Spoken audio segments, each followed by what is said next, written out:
we'll be glad to answer. We're going to kind of do it like a round table when we get through. I want to tell you firstly what started it for Louisiana. We had a motorcycle-only checkpoint set up, okay? They were doing motorcycle-only checkpoints that were federally funded. The federal government was giving them money to do motorcycle-only checkpoints. Why don't they take a red Corvette and pull out every red Corvette over? How unlawful is that? All right, so we went in first, started that. We got that bill passed, and what year? It's on my paper. I don't have my glasses on. So, all right, we got that law passed first, and then we went from that into, we had individual that was getting individual in South or Northern Louisiana that was pulling, police officer that was pulling bikers over for wearing masks on their face, bandanas on their face. In November. In November, when it's cold outside, okay? So he went back and looked at a law back in the 50s or 60s when this law was originally passed in Louisiana. You couldn't disguise your identity or hide your identity in public for other than two reasons: Halloween and Mardi Gras. 2000, what year did they do? They added medical or they added religious or cultural. Beliefs. So we told all the bikers to wear a burqa. Can't stop you. Okay. So anyway, that came back. We went in and found out the individual that came up and talked to us about it. There was a predominant club in Louisiana, and the individual came to me. He goes, "They pulled me over for wearing a mask." And I said, "Okay, well, let's check into that, find out what's going on." So I asked this individual, I won't mention his name, but I asked the individual to give me a copy of the ticket. Okay, so it finally became public record, and I got a copy of the ticket. Guess what? 70 and a 45, left of center, wearing a mask. Also, he had a concealed carry without a permit.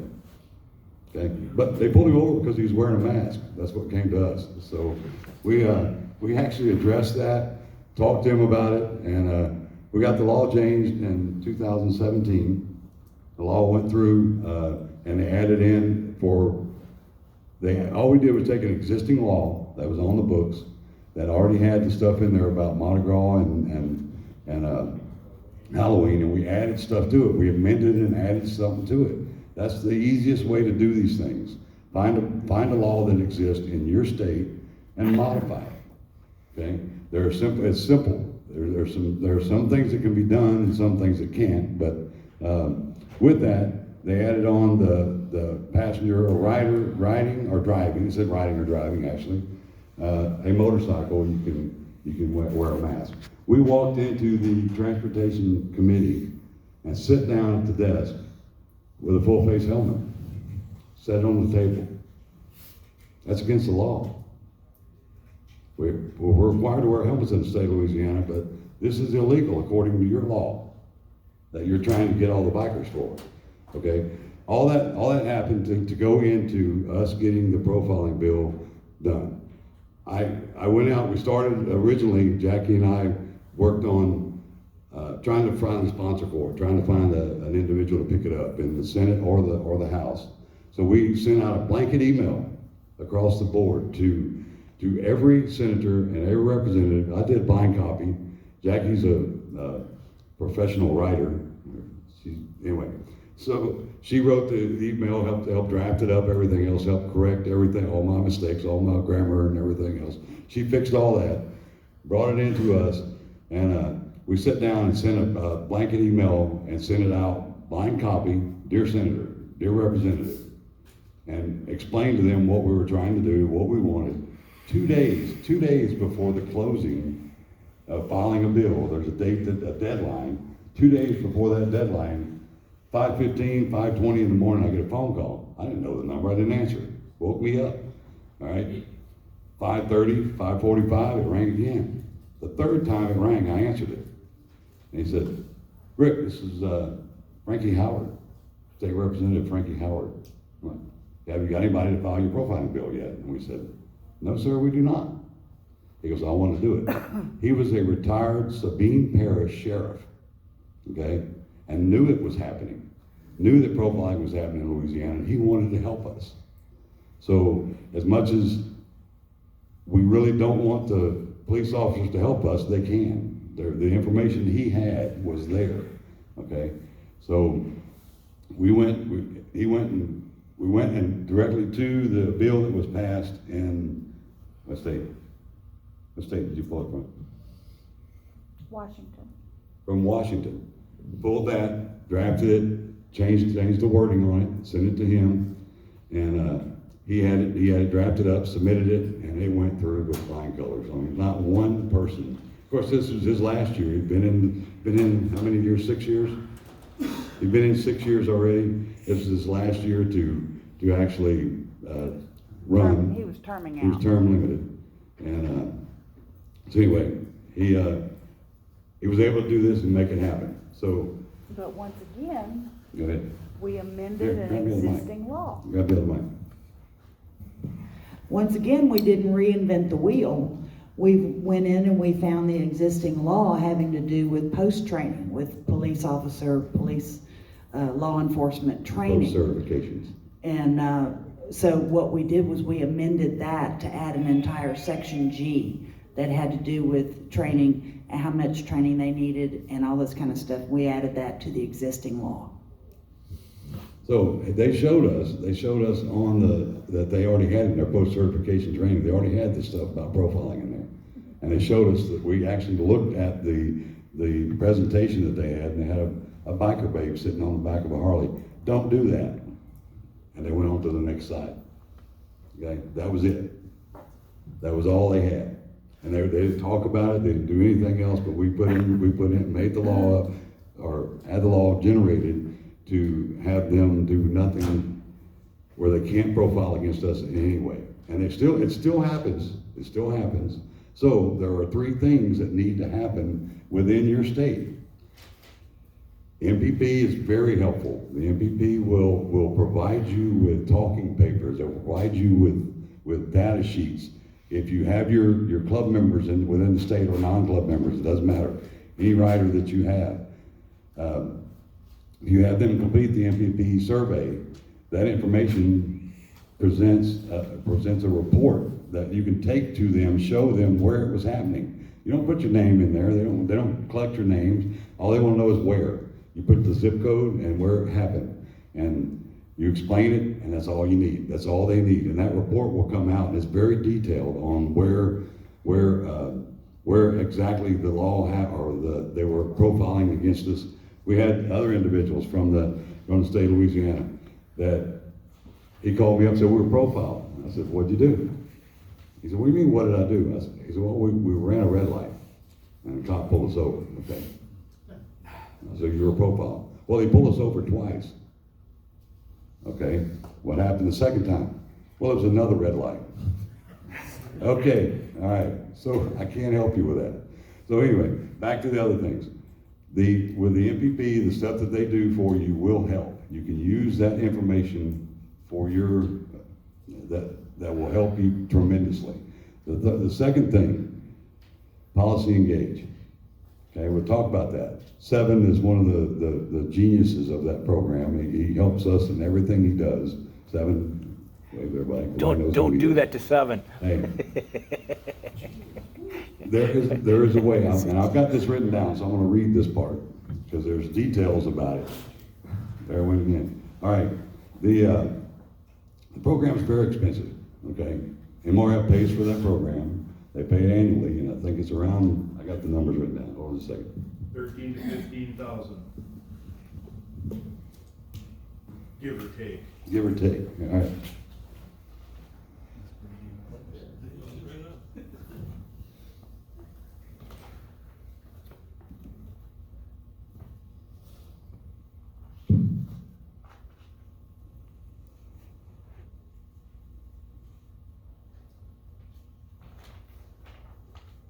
All right.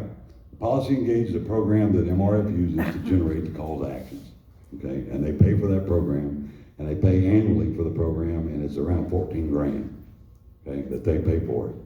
However, if your state individually wants to participate in this, okay, they can pay $500 a donation a year to the MRF for Policy Engage, and they can use it as a state level program, not just federal. Okay, and it comes to you where you are able to create your own actions based on the bills that you're sending in for that year.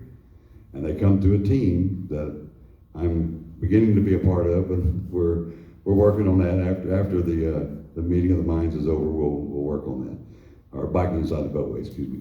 But Seven and Dad are great assets to us. It's not going to stay. All right. So anyway, those programs right now, as of April 1st, is the last number I have. The SSMROs, by contributing $500 per state, have contributed $10,700 toward helping the MRF pay the $14,000 that they pay for this program. The relationship that Louisiana has with their COC&I, Swamp is sitting here at the table with us, and he will, anytime we need something, anytime they need something, they come to us. Richard is our attorney, and he takes care of the stuff that we need. He briefs us at every COC&I. He's in the room every COC&I, like we're required to do. But Swamp has gone to the board down there and asked them, and they split that cost with us. So it costs us $250 a year. So COC pays half, and ABATE Louisiana pays the other half. We send that in, and we're able to use that. We set up. When you do it, you can set up your own goals. Okay, your goal is mine. I want to be 1,000. Seven says no. Let's do it 250. Let's not hurt your feelings right off the bat. So we did it at 250. Okay, and I'm glad he did that because But through the COC&I and the U.S. Defenders that we use, that program that they have developed, it helps us. I mean, I send the information to Swamp, send it to Ed, send it to Edu, and when that goes to him, it goes out to everybody.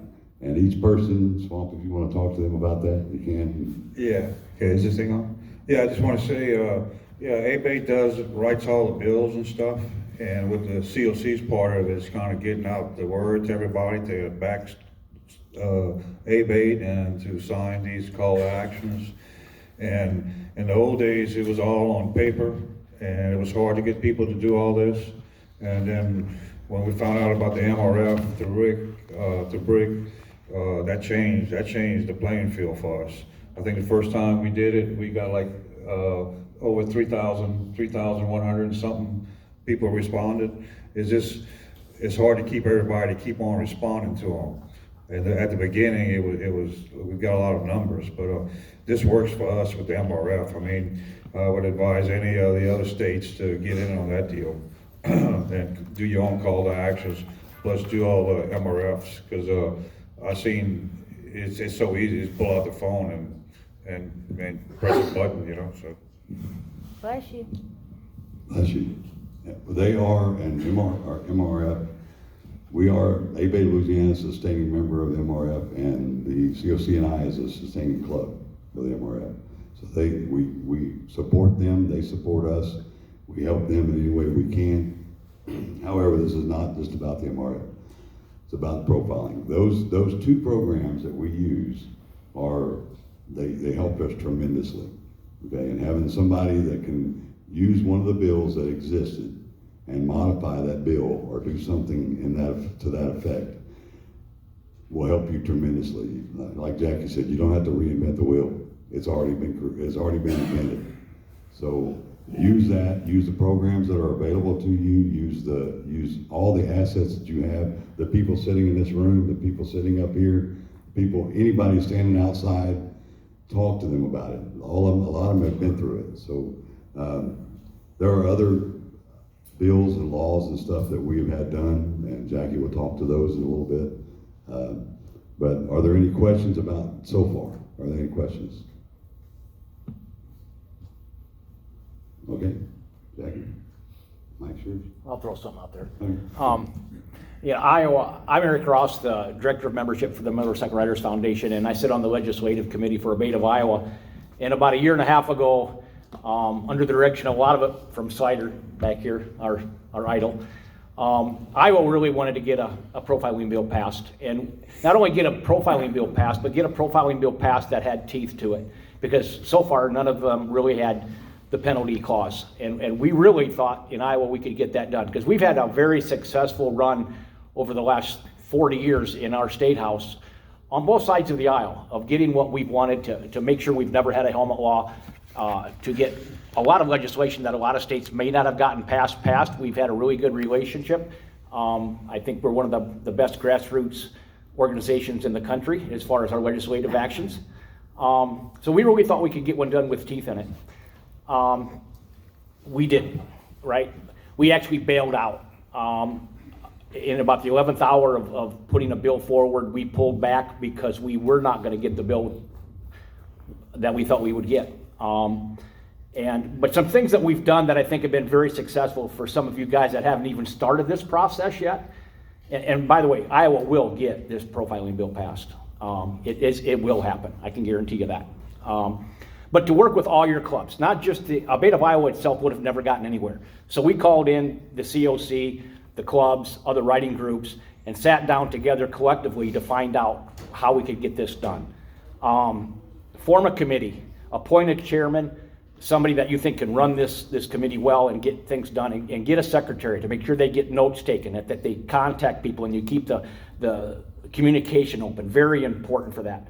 And to make sure that everybody joining the committee is willing to put in the work to achieve the outcome the committee sets forth. If you start bringing people on there that just want to be dead weight in the committee, don't bring them on. Bring in people that are movers and shakers in whatever group you add, and make sure that they're willing to put in the work to do this. Mark Buckner would be happy with this. Make a strategic plan. Start writing these things down. Make sure you know exactly what you want, when you want it, when you want to achieve it. If you're not achieving it, what you can do to change how you're going forward on this. And so write things down and get a good strategic plan going. I'm going to read one of the things that we put in our first bill was that all officers, employees, and municipalities are not personally liable for claims which are exempted under Section 640, except claims for punitive damages and actions permitted under Section 85.20. An officer or employee of a municipality is not liable for punitive damages of the acts of this performance of his duty, unless actual malice or willful wanton recklessness, misconduct is proven, or the officer engaged in motorcycle profiling. We didn't want just an educational bill. We wanted to make sure that they were held accountable for that. So we sent it to a drafter. The drafter looked at it and changed a few things, but hadn't taken that out. And then the police lobbyist for Iowa got involved, and that changed everything. And she has a lot of pull in our state house. We have an all-Republican House. We have an all-Republican Senate. We have a Republican governor, which, I'm really glad with what our makeup in our state house right now. As a conservative, I'm happy with that. But honestly, if we'd had an all-Democratic House, Senate, and governor, we probably would have got that passed, right? But we didn't. I have a representative in my district who's a current state patrolman. And one of the first things on our committee is they sent me to him to get his endorsement, right? So we sat in a restaurant in Eldor, Iowa with a state patrolman, and I'm going, boy, this is a tough task. And I'm the very first person to basically make contact, other than Slider made contact with Megan Jones, who was a big supporter of ours. So we had her on board. She was somebody that would push this bill, and then we wanted to see if we could get a highway patrolman to sign it, right? We had about a 2.5 hour meeting with him, and he was absolutely all on board with this thing. Completely blew us away that we had a current state patrol officer reading that bill and wanting to go forward with it. They got to him. he was a freshman representative, right? And he's in a hard contest this year. We still have him as a friend. We still think he'll support this bill, but we're going to have to give a watered down version of this bill. And one thing that Seven had brought up, because I was determined never to accept less of a bill than we were putting forth the first time. And Seven put out an article that I read. And one thing that I came to realize is that even if we have the watered down version that has an educational bill, as long as we can deem it an illegal act, that profiling is illegal, then we have something. Because then if they stop you for the profiling and they end up adding on some other kind of a ticky-tack fine for speeding or anything else, the initial act for stopping you, the profiling, was illegal. And so you may get the other things knocked out of court because of that act. So that's something that I want a lot of states to remember, that even if you don't get the one with penalties, That's important to get this in that you state that it is an illegal act for them to profile against you. So don't worry about the watered down version of it. Take it. We can always go back in and try to get it amended, because I know we will. We're going to go in and try to get what we can, like all these other states, the 5 states or 6 states have done that. And then we're going to go, try to find a more favorable state house that will let us actually add penalty to that so that they are held accountable for their actions, because we think they should be. It's our constitutional right to be able to do what we want to do. So, anyway, thank you. Okay, so I'm gonna read you our watered down version. Which I'm happy you got. And now that I'm looking at it, I'm thinking that Frankie Howard used Maryland's law, because when I look back, Washington's law, which came out first, it actually stated, for the purposes of this subsection, motorcycle profiling shall mean the illegal use of the fact that an individual rides a motorcycle or wears motorcycle-related clothing or paraphernalia as a factor in deciding to stop, question, take enforcement action, arrest, or search the individual or his motorcycle or motor vehicle. Well, ours says the same thing as Maryland, and that word illegal in our bill, our law, is actually arbitrary. And when I looked at that, after all these years, 4 years have gone by, and I looked at that and I went, ooh, that might not be good.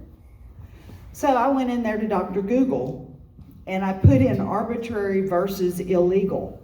And the actual definition of arbitrary arrest and arbitrary detention are the arrest or detention of an individual in a case in which there is no likelihood or evidence that they committed a crime against a legal statute, or in which there has been no proper due process of law and order. So it's basically the same thing. I mean, Richard, you can correct me if I'm wrong, but they run hand in hand. You had no reason to stop them, so therefore what you're doing is wrong. And according to Double D, I know that in one of his writings that I read, he said that the incidences have slowed down. They have gotten smaller, and in a lot of cases, when they do profile and they bring charges against a motorcyclist, those charges are being dropped due to the fact that they have this law. So arbitrary is a much higher level of culpability than just negligence, right? And criminal illegality is an even higher level. So it's a good thing to not have to raise the level of criminality to prove a violation. And what it gives you is the right for punitive damages for a violation of civil rights, which you normally don't get punitive damages in Louisiana. But that's a federal law that gives us punitive damages, the Civil Rights Act. So that's the good thing about arbitrary. If he's not quite criminal doing it with criminal intent, but if he's reckless in his civil action, he's liable for civil damages. So now that Eric has brought up this, what do you think, being a Louisiana attorney, what do you think the chances in Louisiana would be for us to go in there and tweak this a little more and put something in there to where? So give me version A and version B. Well, version A, Well, to have, what you were saying. to make it illegal, or to have penalties. That last part that you read, that said that the police officer cannot be held liable except at the very end. Right, if it's proven that they have profiled, right. Can we get with you later and talk about that?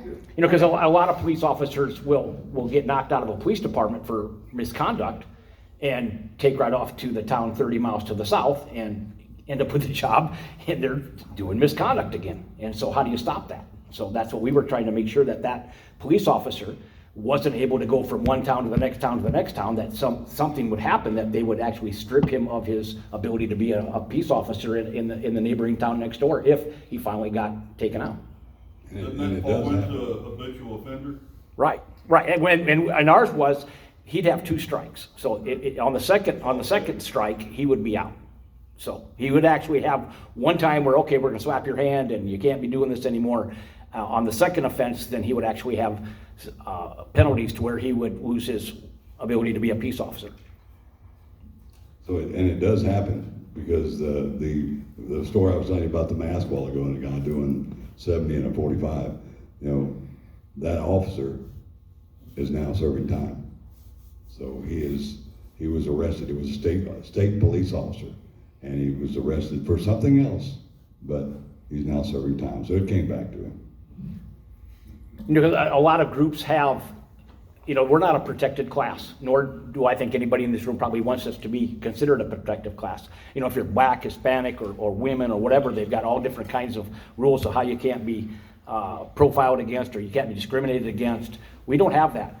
But, you know, it is a constitutional right, you know, for us to, our clothing, what we have for our clothing is an expression of free speech, right? When I go out on my motorcycle as a Christian motorcycle rider, or somebody with a Motorcycle Riders Foundation, it's my expression, my freedom of expression, that I wear what I wear and can do what I want to do there and to ride free, and they're trying to take that away from us. And associate. Right, and to Freedom of associate, and who I want to ride with, and who I want to talk with. If I want to talk to one of the 1% club and go to a party that they have and hang out with them, and if I leave there, I don't need to be asked where I've been or where I'm going to. If I'm speeding, I'm speeding. I'll always take the ticket and treat them with the utmost respect, but they don't need to know any more than that, you know, and a lot of times we're letting them do that. So remember those 4 words, right? Well, that same state trooper actually helped us get our law passed, because he stopped a member of a club, and in the process of that stop, he stripped him of his cut. He turned the cut around towards the camera, took a picture of himself holding that cut, and then posted it on social media saying, "Got me another one." And we actually used that when we did our testimony down in Baton Rouge, and they said, okay, that stuff can't happen. It can't happen. But he is no longer a peace officer. The state trooper that was going to sign on for our bill actually tells other state troopers that come into the academy and are new to avoid all the small towns in Iowa. He says, I won't go through a small town in Iowa because it's the biggest trap in the world to get stopped and to be treated unfairly. And this is a state trooper telling us this, you know? So, yeah. He's aware of it. Well, we were spurred on to start this challenge, thanks to the MRF. I mean, we have now been members of the MRF for 10 years, and we watch very, very closely all the accomplishments that they make in Washington, D.C. And when the Senate unanimously passed the anti-profiling resolution, was it 2018? Yes, 2018, that's when we decided that we were going to start fighting for this law. And we actually were able to use that in our testimony. We told them, the federal government knows that this is a problem. And so we at the state level, we need to take care of it on our level, because the federal government can only